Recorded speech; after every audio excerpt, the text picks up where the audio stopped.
Mwenyezi Mungu, katika jina la Yesu Kristo, tunanyenyekea mbele zako asubuhi ya siku ya leo, tukisema ni asante kwa sababu ya kipawa cha uhai. Asante ni kwa sababu umekuwa nasi usiku ambao umepita, umetulinda, umetuhifadhi.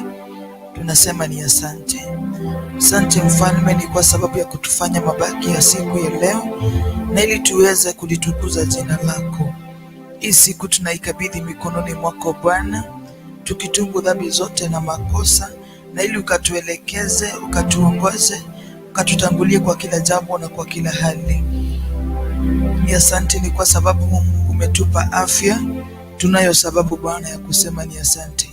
Twajiachilia mikononi mwako, tukiomba kuongozwa na wewe, tukiomba Mfalme tuweze kushinda siku hii ya leo chini ya utawala wa mbingu, chini ya ulinzi wa mbinguni, katika jina la Yesu Kristo tumeomba na hata kuamini. Amen. Na kukaribisha kwenye ibada ya asubuhi ya siku ya leo ya Ijumaa, katika jina la Yesu Kristo. Usikie ambapo ukiwa mahali tu pale unaniona ukiwa, be very much comfortable and God will bless you as we share the word of God this morning. Wacha neno la Mungu likaangazie maisha yetu siku ya leo. Wacha neno la Mungu likawe mwanga juu ya maisha yetu ya kila siku. Ni kwa sababu neno la Mungu ni Mungu mwenyewe, na hatuwezi ishi bila Mungu. So same case applies that we can't live without the word of God, and God will do us good. Briefly, we will share the word of God from the book of Psalms 62 and verse 2. Yeye peke yake ndiye mwamba na wokovu wangu, yeye ni ngome yangu, sitatikisika. Acha nisome tena. Yeye peke yake ndiye mwamba na wokovu wangu, yeye ni ngome yangu, sitatikisika. I shall not be moved. That is my title, that I shall not be moved. Kwa sababu Mungu peke yake ndiye mwamba wangu, ndiye wokovu wangu, kwa hivyo sitatikisika. I shall not be moved. Ikifika mahali useme ama ukate kauli ya kwamba hautatikisika, it is when your enemies plan to move you away from a place of blessing. Kuna mahali ama kuna wakati inafikanga unasema ya kwamba enough is enough, and I will not be moved. Ikifikia mahali ni wakati adui wamepanga kukutoa katika njia ya baraka zako. Ni wakati, it is when you feel the effect of satanic bombardment upon your life. Ni wakati mambo mingi huwa yanaendelea katika maisha yako, wakati unasikia kwamba hauna nguvu ya kusimama tena, wakati unasikia umefika mwisho. That is when utasimama na maandiko kama haya kusema ya kwamba Mungu akiwa mwamba wako, Mungu akiwa wokovu wako, akiwa ngome yako, hautatingizika. Biblia inasema ya kwamba wale ambao huwa wanamtumainia Mungu ni kama mlima Zayuni ambao hautingiziki. So in life kuna decisions zingine we should make, like sio jambo tu ikikuja, sio upepo tu wa majaribu ukija unakuondoa. Saa zingine inabidi unasimama, ile you declare to that situation and you declare to that problem that atakana kwamba you have come into my life or you have come on my way, I shall not be moved.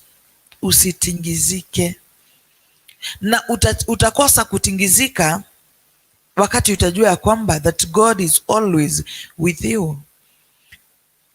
Kwenye Biblia, the Bible always tells us not to be afraid. And kama unaweza kuwa ukijua that the word that don't be afraid, I am with you, Mungu haikuandikwa ya kwamba I will be with you, I am. Kwa hivyo ni wakati huo Mungu yu pamoja na wewe. And in fact, don't be afraid, I am with you, it is written 365 times in the Bible. So don't be afraid, I am with you.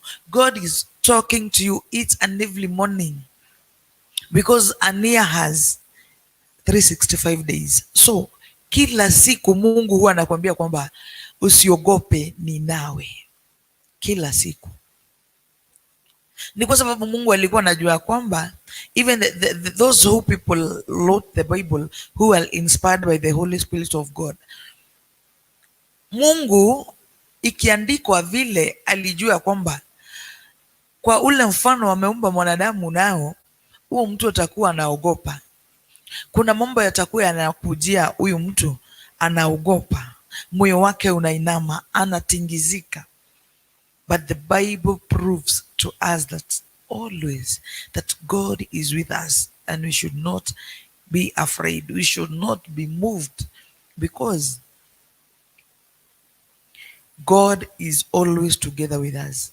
He alone protects us. He saves us. He is our defender. So this morning, wacha tumfanye huyu Mungu kuwa kimbilio letu, kuwa ngome yetu, kuwa ngao yetu in each and every situation. Please don't be moved. Wakati umekaa tu na shetani anataka kukutoa in your resting place, that is when you should say that I shall not be moved. Na ni kwa nini itafikia mahali useme ya kwamba hautatingizwa? Ni ukijua kwamba that the one with God, yule mtu ambaye ako na Mungu, ni wengi. Kuna mahali Biblia ilikuwa inasema aje? Eti walio upande wangu, walio upande wetu ni wengi. If hawaonekani na macho, kundi kubwa la mbinguni wako pamoja na wewe. Kwa hivyo hauko peke yako, usijione ya kwamba uko peke yako, hapana. God is with you always and you should not be afraid. Wakati Daudi alisema in Psalms 23, we usually soma hii kitabu like imekuwa mpaka it's like a national anthem. Ile tulijua kitambo tukiwa Sunday school and we could clam it until unapata unaisema without shida yoyote ile. In that Psalms number 23, kuna mahali huwa inasema ya kwamba in verse 4, even if I go through the deepest darkness, I will not be afraid. Lord, for you are with me. Nijapopita katika bonde la giza kuu la kifo. Biblia zingine zinasema nijapopita katika bonde la uvuli wa mauti, sitaogopa hatari yoyote. Ni kwa maana Mungu yu pamoja na mimi. Nilifurahia ama huwa nafurahia wakati ninasoma hii chapter 23 especially in verse 4, eti nijapopita katika bonde la uvuli wa mauti sitaogopa. Ni kwa sababu Mungu akiahidi ya kwamba usiogope, yu pamoja na wewe. Ukipitia katika hali ngumu, ukipitia katika mambo ukiwa wewe peke yako, kuogopa lazima itakuwa, lazima uta give up, lazima saa zingine utasema hapana, I can't take this anymore. Inafika mahali moyo wako inainama, inafika mahali unasikia katika ufalme wa Mungu kuna kufinyiliwa. When you go alone, when you walk alone, but when you are with God, He always tells you, don't be afraid because I am with you. And when God is with you, nothing, nobody can shake you. Ni kwa sababu ukiwa upande wa Mungu, wewe na Mungu, nyinyi ni watu wengi sana. Kwa hivyo nothing, hakuna jambo linaweza likakutatiza whenever you are with God. And that is why he is telling us that, nilikuwa nafikiria mwenye kuandika nijapopita. Kwa hivyo kuna kupita. Nijapopita katika bonde la uvuli wa mauti, ni wakati unapitia mambo ambayo yakiangaliwa, hata wewe ukiangalia unaona. Na that's why watu wengine wanasemanga ni maguigwa hata agukua kiudu tu. Something comes and you feel like una give up, mpaka unasikia umesalenda, umeinua mikono juu, unasema siwezi tena, siwezi endelea tena. Kwa nguvu na uweza wako unafika mwisho, unasikia kwamba sitaweza tena, sitaweza kuendelea tena. That is when God is telling you that you should not be afraid. Huo ndio wakati Mungu anasema ukamfanye kuwa ngao lako, ukamfanye kuwa mwamba wako, na usiogope. Ni kwa sababu yu nawe kila saa, kila wakati. God is always, ni vile hatumuonangi kwa macho, but he is always there for us. Always, always, always there for us. Nilikuwa nafikiria kama Daudi angeiandika nijapokaa katika bonde la uvuli wa mauti. There is a great difference between nijapokaa na nijapopita. Kwa hivyo kupita ilikuwa David was he was just but passing by. He was just but going through. Kupita, it's like upite hapa ukienda pale. Kwa hivyo hapa kupita utapatana na mambo ambayo haitakufurahisha, mambo ambayo itafanya ugaili, usikie I'm not ready to move on. Ni kwa sababu neema imeisha, ni kwa sababu nguvu zimekuishia. Nijapopita kumaanisha ni mambo ambayo alikuwa anapitia, atakana kwamba yalikuwa yanakaa kama uvuli wa mauti. When things are not light, that is when you are in a valley. Wakati unapitia mambo magumu, that is when you are in a valley. And katika hizo valleys hakunanga mwangaza, kuna kuanga na giza totolo. So that is why alikuwa anafananisha, hata kama anapitia katika bonde la uvuli wa mauti, atakana kwamba anapitia katika hali ngumu. Mtazamaji wangu, maybe you are going through a hardship, you are going through a thing, mpaka unasema hapana, sitaweza tena, sitaivumilia tena, siwezi tena. Nguvu zako na uweza wako na maarifa yako yamefika mwisho. All what you need is only God. And that is why tumesoma ya kwamba if only utamfanya Mungu kuwa ngao yako, kuwa wokovu wako, kuwa ngome yako, anakuahidi ya kwamba usiogope, ni kwa sababu mimi Mungu ni nawe. Situkubali tu kutoogopa, tukubali kushikwa mkono na Mungu, tukubali kuongozwa na Mungu kwa kila jambo na kwa kila hali, tukijua kwamba hakuna jambo, hakuna kitu tunaweza sisi jifanyia. There is nothing succeeds without God. Hata kana kwamba unaona ni bidii yako, ni uwezo wako, ni nguvu zako, hata hiyo kitu kidogo Mungu asipoingilia I promise you, hauwezi. Yule mtu ambaye ako na Mungu ni wengi. One with God would chase thousands, and he shall stand, he shall remain standing despite the storms, despite the temptations. Ukiwa na Mungu utaweza majaribu.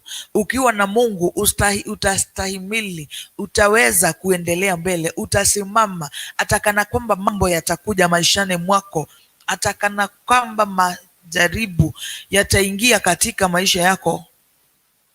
Unajua, we thought or we think that mtu akiwa na Mungu, or when you are born again, when you are saved, ukipitia mambo, it's like tunaonanga that those people deserve to go through storms, to go through temptations, to go through tests and trials. No. Hata yule mtu unaonanga kama amesimama sana, kuna wakati unafikanga hata yeye anainua mikono juu, hata yeye anasema siwezi tena. All what that person needs, it's only God. It's only the power of God. It is only the grace of God. Bwana asifiwe. Kwa hivyo usione ya kwamba mtu ameokoka kwa muda mrefu, mtu amesimama sana, ufikiria kwamba even when temptations comes, hiyo mtu huabaki amesimama. Yes, atabaki amesimama kama ule mlima wa Zayuni, simply because God is with him, simply because amekosa kuogopa kwa kujua yule Mungu ambaye ako ndani yake. Otherwise things come, things comes on one's way and unajipata, and that is why kuna backslide. Otherwise mambo hayangekuwa mazito, sidhani kuna mtu mwenye angeingia katika ufalme wa Mungu alafu ajitoe tu. Hapana, ingelikuwa ni tambalale kwa Yesu, tungekaa mahali pale laha mstalehe, tukitulia, tukigojea. But simply because through a test there is a testimony, and God has called us, na ili tutangaze habari njema ya huyu Mungu katika hii dunia na kwa ulimwengu, na ili watu wakamjue Mungu, watu wakajue kuhusu matendo ya Mungu, we must go through temptations. We must go through trials and tests. It's all about you. If only you know who is with you, if only you know who is in you, you will not be afraid, because he is always there for you. He is always with you, and you will never be afraid. Utakuwa unasimama kama ule mlima Zayuni. Utakuwa umesimama kama ule mti uliopandwa kwenye maji, kando kando ya kijito cha maji, ambao ule mti huwa unazaa wakati wake. Utasimama ukijua kwamba walio upande wako, walio upande wangu ni the majority. With God,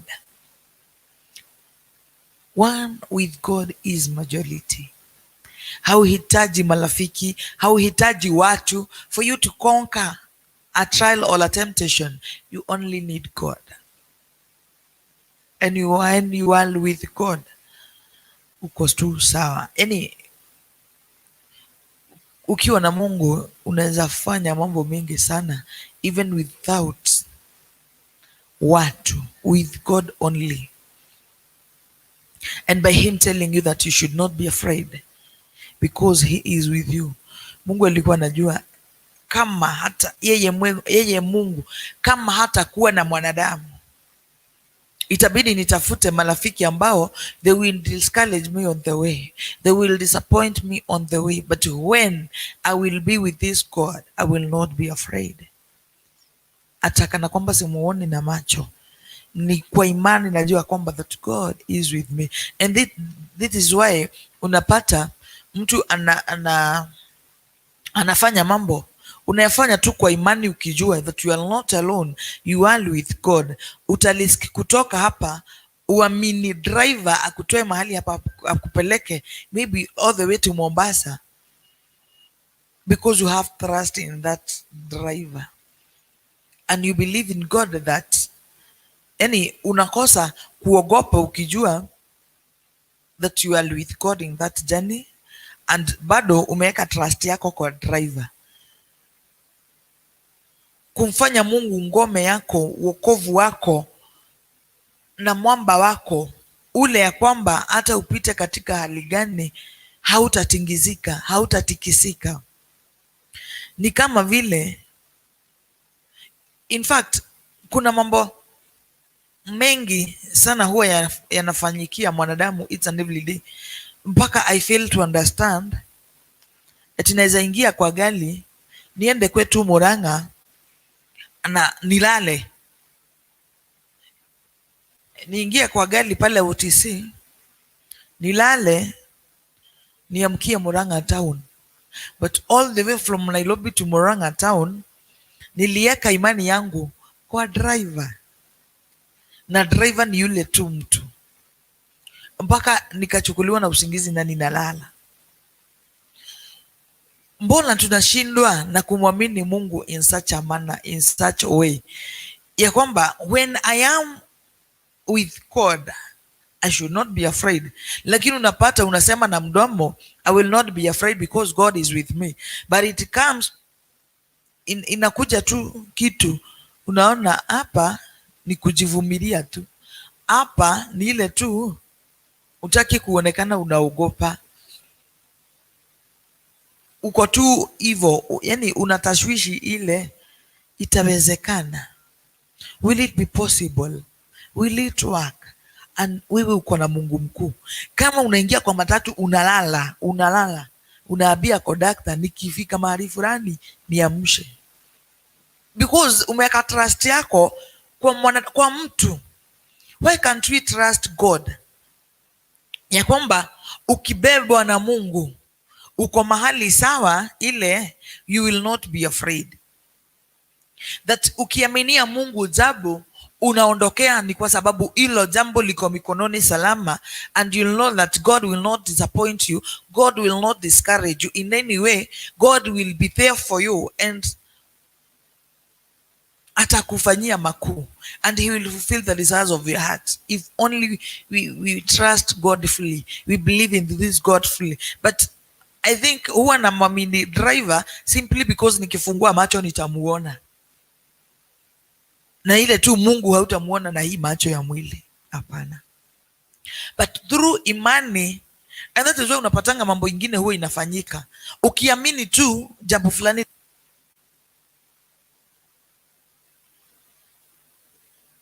At the same time utapata when you doubt on a certain thing, hilo jambo halifanyiki, linaisha tu hivyo. Kwa nini tuaminie Mungu some of the things and some tuone ni kana kwamba hawezi, tukijua kwamba hayo mambo, hizo vitu sisi ni mali ya Mungu. Even the things that are disturbing you, Mungu anayajua. Hakuna jambo ambalo linamshinda huyo Mungu, hakuna jambo ambalo Mungu halijui. Biblia inasema kwamba hata kaa hujasimama, kuamka kwako, kuketi kwako, Mungu anakufahamu. Hata kama hujaongea, Mungu anajua yale maneno yatatoka kwa hiyo kinywa chako. Why don't we trust in this God? Why can't we believe in this God fully, knowing that when God is with us, we should not be afraid, because with God we are the majority. Praise the name of the Lord. Wewe kukua katika upande wa Mungu, you are coming to the side of the Lord means you shall never be moved, and you shall stand against every odd situation. Kwa yale yote utakayo patana nayo katika maisha, utasimama. Ni kwa sababu wewe kukuja katika ufalme wa Mungu ni kwa sababu sisi sote, sio kila mtu ameokolewa. Kuna wengine hata wajui wokovu, kuna wengine wanaijua lakini wanasikia bado it is not yet time. Wacha kwanza nitulie, nitajileta kwa Mungu of which unasahau ya kwamba Mungu ni yeye anakutafuta kwanza, sio wewe. Ni Mungu huwa anakuokoa, sio wewe unajiokoa. Ni Mungu mwenyewe huwa anakuokoa. Kwa hivyo wewe kukua katika upande wa Mungu, this means that hakuna siku utatikisika, hakuna siku utakubali kutigizwa na yale mambo yatakuwa yanakuja katika maisha yako kila siku. Why? Because God is with you. So you should not be afraid. You should not be moved, ukijua kwamba that you are in this God. Not unless ni wewe unajiongoza, not unless ni wewe unafanya mambo yako kivyako. But whenever you are with God, that's a sure deal. You will never be disappointed. Things will come your way. Biblia inasema ya kwamba majaribu hayana budi kuja. Kwa hivyo usidanganywe ya kwamba ukiokoka kwa Yesu ni tabalale. Ati kama ulikuwa na shida, ukiokoka kwa Yesu utapata vyote. Ati ukimpata Yesu umepata vyote. To some extent, yes. But majaribu hayana budi kuja. Kwa hivyo kuja kwa Mungu ukijua kwamba kupitia utapitia. Na sio wewe utachagua mtihani. Hapana, utajipata tu kwa mtihani. Kwa hivyo it's all about you fail or you pass. And whenever you are with God, because with God we are majority. Kwa hivyo there is no way God will let you down. There is no way God will leave you. There is no way God will forsake you. Hata majaribu yakiwa magumu namna gani. If he did not let down the Israelites, he will not disappoint you. Ile kitu ya muhimu kufanya ni don't be afraid. At the back of your mind, knowing that God is with me. Don't be afraid. Psalms 125 and verse 1. Let me read, please. 125 and verse 1. Wanaomtegemea Mwenyezi Mungu wako kama mlima Sayuni, ambao hautikisiki bali wabaki imara daima. Those who trust in the Lord are like Mount Zion, which can never be shaken, never be moved. Kubali kutotikiswa, kubali kutotingizika kwa yale mambo ambayo utapatana nayo kila siku. Usikubali kutingizika. Kubali kusimama imara katika Bwana. Kubali kusimama kama ule mlima Zayuni. Ule mlima Zayuni, hata upepo ungekuja, na unajua upepo unakuanga na nguvu mingi, haungetingizwa mahali pale. Kwa hivyo hata dhoruba zikija katika maisha, even when storms, even when waves are there, please don't be moved. Why? Because God is always with you. Because God is there for you. Usikubali kutingizwa. Za zingine upepo wa hali, yani pepo zingine za majaribu, za shida, huwa zinatukujia kama wanadamu. Na kwa kila siku lazima upatane na changamoto. Kwa kila siku lazima upatane na mambo ambayo haukutarajia. Lazima ukutane na mambo ambayo haikuwa kwa mpangilio wako. And you will conquer all these ukijua kwamba I'm not alone. I am with God, and God is assuring me that I should not be afraid because he is with me. And God being with you is there for you always. Kama ni kila siku, because I have said that don't be afraid, I will be with you is 365 times written in this Bible. So kwa kila siku Mungu anakuambia usiogope, ni nawe. Kwa hivyo kutoka asubuhi usiogope, ni nawe, siku inaisha, the following day same case, inaenda hivyo, usiogope, ni nawe. Trusting in God brings divine stability. Unaweza aminia Mungu mambo, ama ukiwa kwa Mungu, regardless ya kuwa majaribu hayana budi kuja, unapatanga kuna mtu ako na amani tu hivyo katika Bwana. Yani trusting in God, it brings stability, divine stability. Kuna kutosheleka kwa Mungu, kuna kule kusimama kuzuri kwa Mungu, mpaka saa zingine watu people wonder, yani umeokoka and the things that you are going through, kama mtu mwingine yoyote yule haezi akastahimili. And that is why unapatanga wokovu unabebangwa ni kama ujinga kwa watu wengine, sababu ni mahali pale unapata unatusiwa au tusiani, unapigwa wewe au jiulizi, you are just there, mpaka unaonekana it's like you are full. No, unapata stability ingine, unapata amani ingine, unapata raha ingine kwa Mungu, even when things are not like, even when things are not going the way we would like them to. Unapata you are just stable, and you will be stable if only you will trust in this God, you will believe in this God.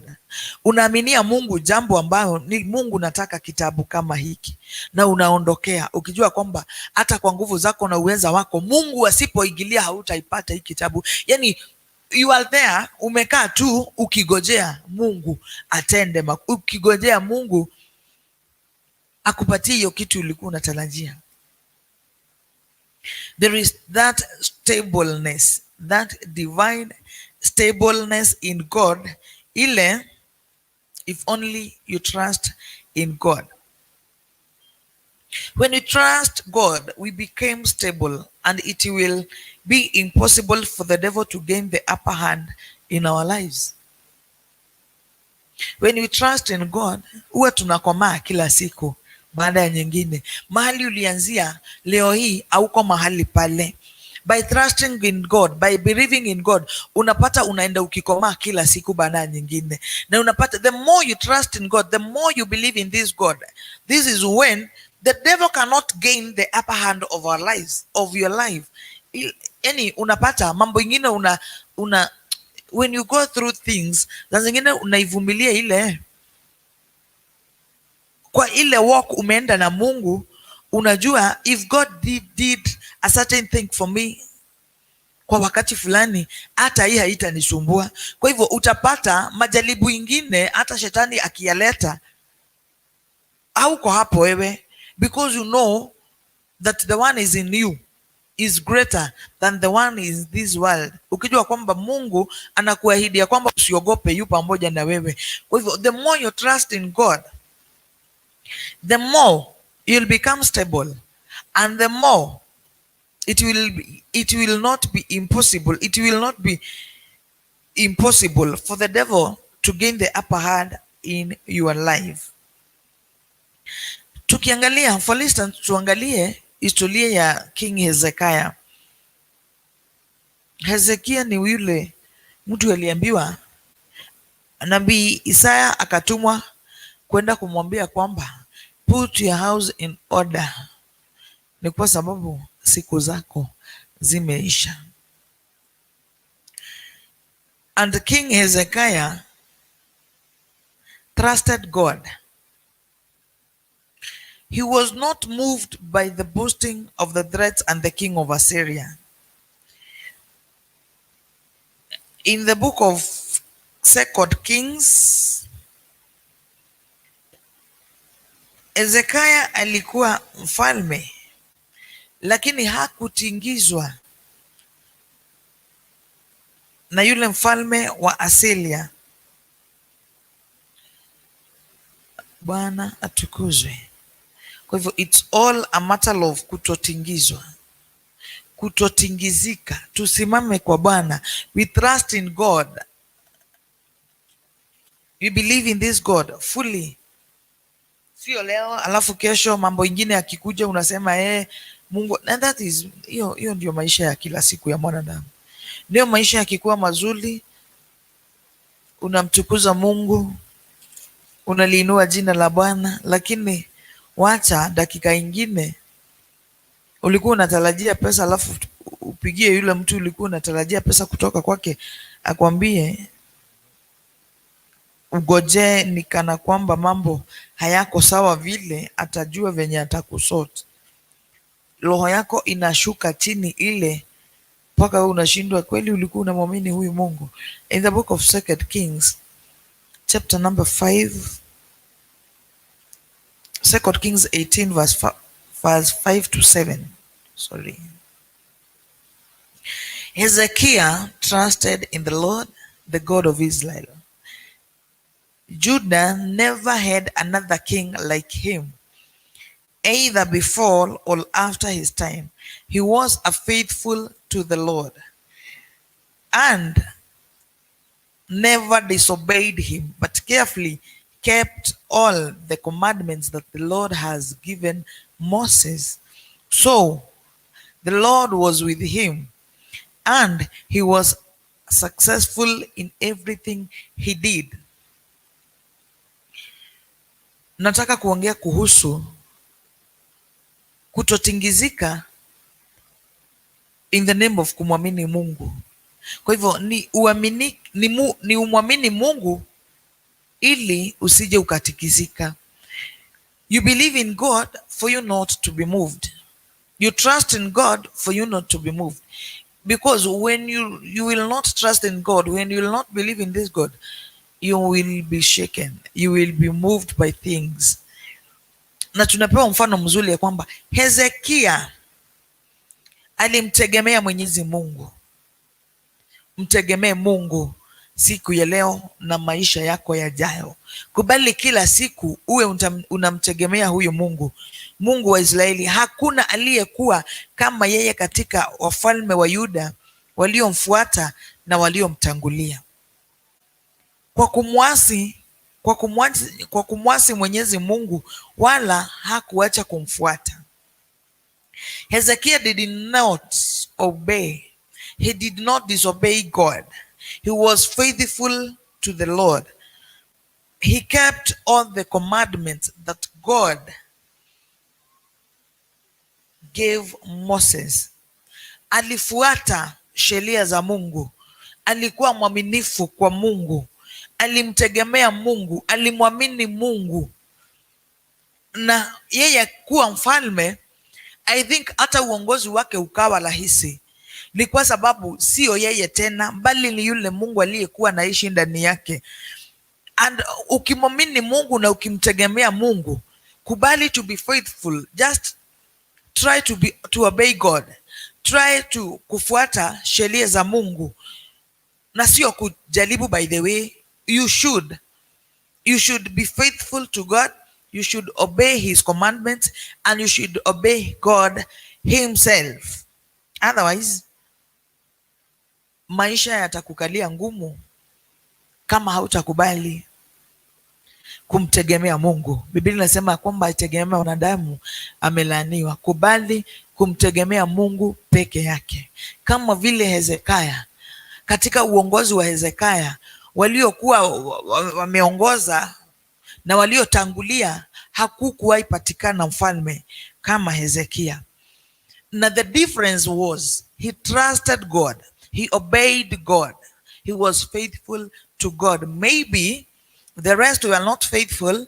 The rest disobeyed God, and the rest did not follow God's commandments. But as per Hezekiah the king, kwa kumfuata Mungu, kwa kumtegemea Mungu, kwa kuaminika kwa Mungu, uongozi wake ukawa wa kipekee ikilinganishwa na wale viongozi walikuwa beleni na wale walikuja baadaye. King Hezekiah trusted God. Yes. Despite ya kuwa hata yeye akiwa mfalme alikuwa anapitia changamoto, alimtegemea Mungu, alimwamini Mungu.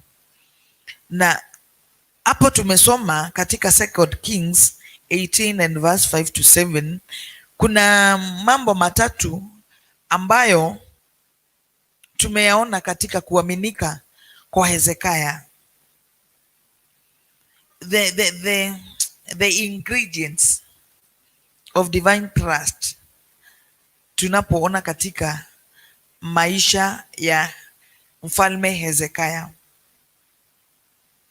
One, tunaona ya kwamba kuna ile yani alikaa kwa Mungu.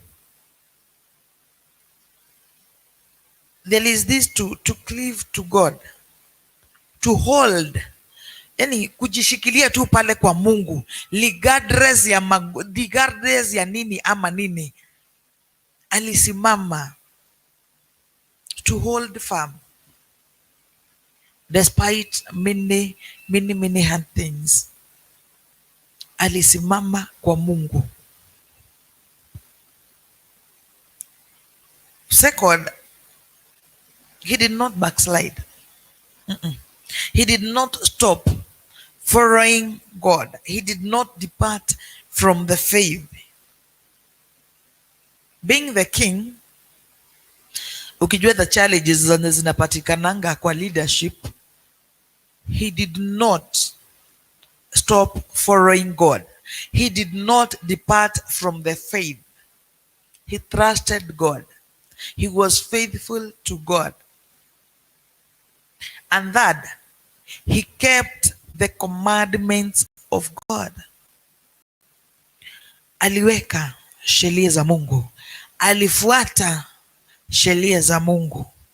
Ya kwanza, alistick kwa Mungu, because he knew that with God they were majority.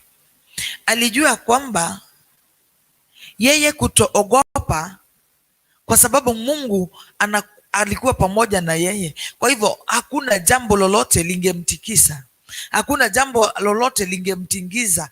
Kwa hivyo ilibidi na ilimpasa asimame. He stood firm, he hold, yani alishikilia kwa Mungu. Hakuna jambo lilimtatiza, hakuna jambo ambalo lilimfanya akatoka kwa huyu Mungu. Secondly, alimfuata Mungu, hakutoka, yani he did not stop following God and he didn't depart from the faith. Alikaa kwa Mungu, akimtegemea Mungu na akiaminika kwa Mungu. That he kept the commandments of God. Aliweka sheria za Mungu. Leo hii na kuomba mambo matatu. Kubali kusimama kwa Mungu despite challenges, despite trials and temptations. Kubali kusimama kwa Mungu, naye Mungu atasimama na wewe. Ni kwa sababu anakuambia ya kwamba don't be afraid, I am with you. Kubali kumfuata huyu Mungu. That is the second thing. Na usikubali kutomwamini Mungu. Endelea na kumwamini Mungu, na usikubali kutoka kwa Mungu. Stick to this God. Follow God. Do not depart from the faith. Third, keep God's commandments. Kama wacha ndio ya Mungu ikuwe ndio ndani yako. Wacha la ya Mungu ikuwe ni hapana kwako. Because as zingine unapatanga Mungu amekwambia usifanye hii na wewe unang'ang'ana. Sasa ile mambo yameharibika, ndio unasema aki na Mungu alikuwa ameniongelesha. Aki ilikuwa sikuwa nifanye hivi. Hatutaki hiyo unajiblame after kitu isha happen. Hapana. Just follow God. Just stick to that faith. Stick to God and keep God's commandments. Na wakati Hezekia alifanya yale mambo, kuna baraka tatu ambazo zilifuata. Alifanya haya mambo matatu, nazo kuna baraka 3 zilimfuata, because God was with him. God is with us. Kwa maisha yetu ya kila siku, Mungu yu pamoja na sisi, na hata kubali adui atuangamize, hata kubali tukuje kushindwa na shetani. Bwana asifiwe. There are these 3 blessings. 1, God was with him. God is with us. That's a great blessing. Mungu kuwa na wewe sio lazima akuwe na wewe. Hapana. Mi kwangu, I can call that a blessing. Secondly, God was with him in all areas of his life. It is still a blessing to me. Mungu kuwa na mimi kwa hali zote, sio lazima akuwe na mimi kwa hali zote.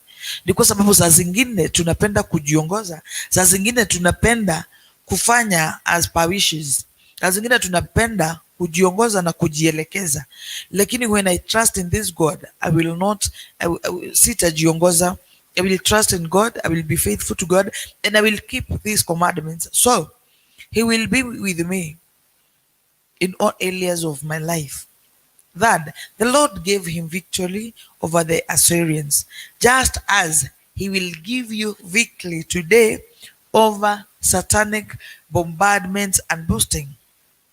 Kwa hivyo, if only you believe in God, Mungu atakujalia ushindi kutokana na mambo mingi ambayo utakuwa unakumbana nayo. Hezekiah did not remove his focus from God. Alimtazamia Mungu. And with each threat, he went to the house of God and sought God. Eventually, an angel destroyed the whole army of Assyria. Same case applies to us. If we want God to destroy the satanic bombardments in our lives, if only we want that victory, if only tunahitaji ushindi wa Mungu, let us be consulting God in each and everything that we do. When things are not right, let us consult God about those things, not going on our own ways, not doing the things that kwa zile njia sisi wenyewe tunaona zinafaa. Let us be seeking God in it and everything. Wacha tuwe tunamtafuta Mungu, tunamtegemea Mungu, tunamwamini Mungu. When you are going through a certain thing, usikubali kujiongoza, kubali kuongozwa na Mungu. Consult God. Unajua mambo mengine tunaona hakuna jambo kubwa na dogo kwa Mungu kumwelezea. Eti uone hii wacha nifanye juu ni mimi ninaweza. Without this God bado huwezi. Kwa hivyo ikiwa kubwa ikiwa dogo, consult God. Be faithful to God. Trust in this God. Hold firm to this God. Usimwachilie Mungu. Be there and God will always be there for you. And that is why he's promising us that we should not be afraid, because he's there for us. He is there with us. Mtazamaji wangu, kubali kutotingizika. You shall not be moved. You will be like that Mount Zion that is unshakable. If only you will trust in God, you will hold firm to God, you will be faithful to God, you will trust nothing else, nobody else apart from this God. And if only you will keep the commandments of God, I assure you that even when things are not light, you will have that divine stability. You will walk with God very comfortably. Even when things are not light, utakuwa tu ukijua kwamba that the one is in me is greater than the one in this world. Utakuwa ukijua kwamba that the one who is God is majority, and nothing, absolutely nothing will shake you. But ukikubali kujiongoza, I promise you that things will not be light. because I don't think that God will be with you. Huwezi jiongoza na bado Mungu akuwe na wewe. So nikikuacha na kusihi, kama vile Hezekia akiwa mfalme, he trusted God, he was with God. Kubali hata wewe siku ya leo kumtegemea Mungu, kuwa na Mungu kwa hali zote, kwa jambo lolote lile, and God will do you good. I wish you a very good and a blessed day. Ushinde vizuri, Mungu akulinde, and may you operate under open heaven today, and may God's grace be sufficient, and God will do you good. God bless you as you continue watching us throughout the day. Wakati wa lunch hour, jioni tukiwa na mkesha, tunakukaribisha bado, na ukubali kukuwa mwaminifu, kubali kumtegemea Mungu, and things will work right because God is with you. Don't be afraid. Tunakupenda Mungu ni kwa sababu wewe ni mwaminifu, wewe ni mtakatifu. Tunasema ni asante kwa umbali huu. Kwa hakika ni wewe umetuwezesha. Hatuna nguvu, hatuna uwezo Bwana, lakini kwa nguvu zako na uweza wako mambo yote yanawezekana. Tusaidie Mfalme kukutegemea, tusaidie kukuwa waaminifu kwako, tusaidie kufuata sheria zako Bwana. Ni kwa sababu wewe unatuahidi ya kwamba tusiogope, ungali ubado pamoja na sisi. Tusaidie kwa hii siku na kwa siku zijazo, tukikufuata, tukiwa waaminifu kwako na tukifuata sheria zako, na tunajua kwamba kwa hali zote mambo yote yatakuwa salama. Tusaidie kusimama kwa ukamilifu na kwa utakatifu, kama vile mlima Zayuni hautingiziki. Hata sisi tukikuamini na tukikutegemea hatutatingizika. We commit this day unto your able hands, O Lord, because we need your intervention. We need your breakthrough. We need your presence. We need you, Lord, because bila wewe hatuwezi. Tunahitaji nguvu za mbinguni. Siku hii leo tukaishinde chini ya utawala wa mbingu, tukiongozwa na wewe kwa kila jambo na kwa kila hali. Even the rest of the services we commit them unto your able hands, O God, because yote yatawezekana ni kwa sababu utakuwa pamoja na sisi, ukituongoza na ukitutawala na ukitamalaki Bwana. Tunaomba nguvu mpya, shinda pamoja na sisi, kwa utukufu wa jina la Yesu tumeomba na hata kuamini. Amen, amen and amen. God bless you.